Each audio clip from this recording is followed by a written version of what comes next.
Hello, Audrey Michelle here, coming on just to share my lineup of La Interdit fragrances by Givenchy. The one that started it all for me was this one, La Interdit. Now this one here, the beautiful bottle, I just love that, frosted and all tall and all. Now this one here, completely different than the rest, not at all the same. It's this is the original, said to have been created for Audrey Hepburn, but definitely those main accords and the notes that they refer to as being in the original, that's what I smell in this one as well. Floral aldehyde, aldehydes, iris, sandalwood, violet. There is a sweetness, which I believe is the strawberry note in that one, but it is very vintage and very powdery, so you have to like those things to like this fragrance here. But as you might know, the story goes that Givenchy was out to dinner with Audrey Hepburn, and they were having dinner. He presented her with a fragrance with her name, I believe, was printed on the bottle, and she exclaimed something in French to do with it is forbidden. So he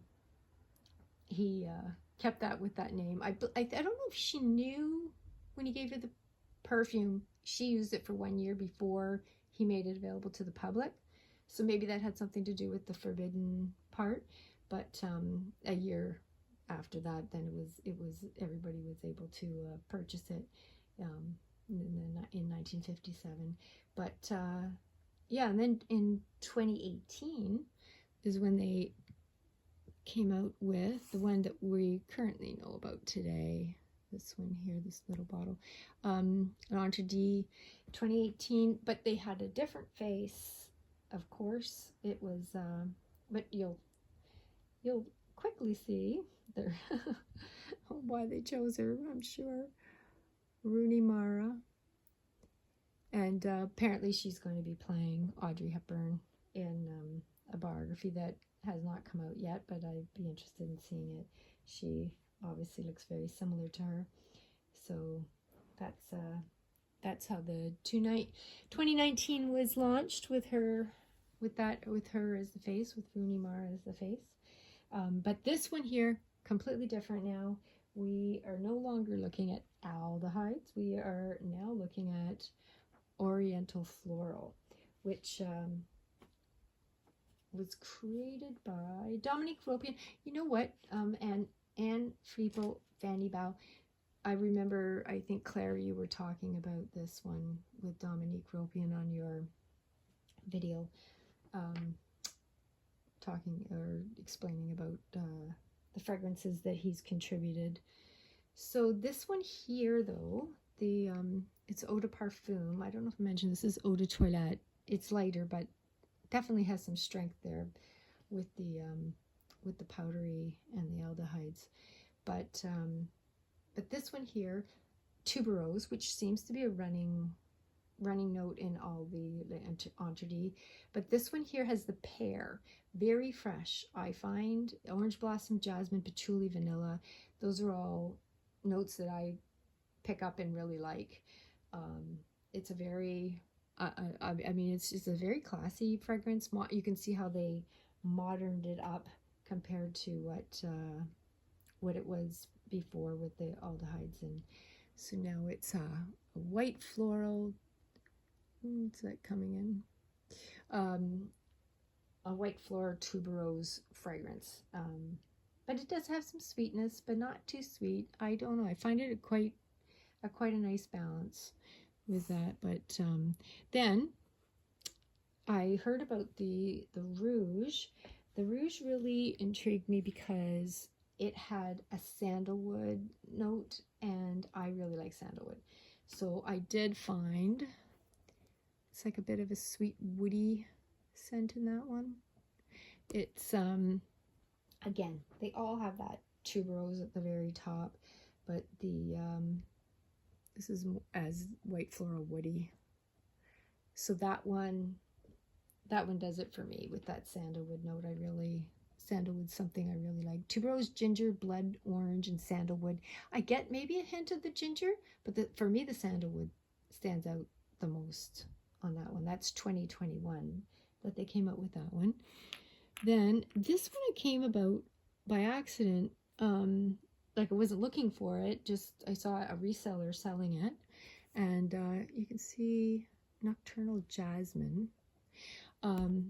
And jasmine, I really like a jasmine note in a fragrance, and then when I found out it was Indian jasmine, that really really did it for me. Like, said, okay, I'm gonna get that. It was at a good price. There we go. But this one here, it's interesting because it doesn't have as big a breakdown. It just says Indian jasmine, vetiver, and patchouli. And for me, jasmine, patchouli, that's like magic combo. So I really like this one. This is a Chypre Floral 2022. I couldn't find the nose. I didn't look that hard, but didn't have it on Fragrantica. So so I don't know that. I don't believe that the what was it? The Dominique Ropion. I don't believe he had to do with this one. I don't know. I could be completely wrong. But anyways, very nice. Very nice. I think there's a few, they're like a side to the flankers. I think there was a couple of others, but that's the one I got. And then this one, L'Interdit Absolu. This one here, very nice. Boozy, rum, tobacco. It could lean a little bit masculine. It's Back to the Oriental Floral 2024. That one came out in, yeah, tuberose at the top again, tobacco, rum, cardamom, lavender. So yeah, definitely could be a little bit masculine, but I like it. I like it a lot with the rum and the tobacco. You still got the jasmine and the patchouli in there too, but definitely more boozy fragrance this one is. So that's my lineup of Audrey Hepburn fragrances. I know I was really obsessed with her for a while there, and it was a Christmas where I got the fragrance. I got the Life of Audrey Hepburn, a biography written by Spoto.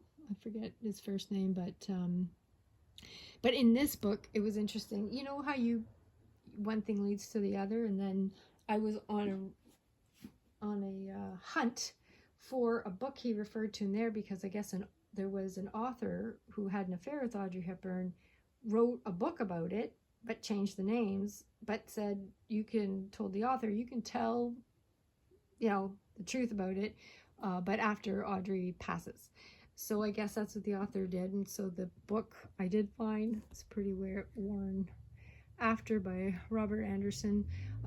Yeah, just a whole story that changes when you're reading it and you're thinking, oh, okay, this is not a fiction. This is a real life story, basically a little bit more of his interpretation of life with Audrey. But yeah, just thought I'd share all that with you today, and hope you're having a good day. Thanks for watching. Bye now.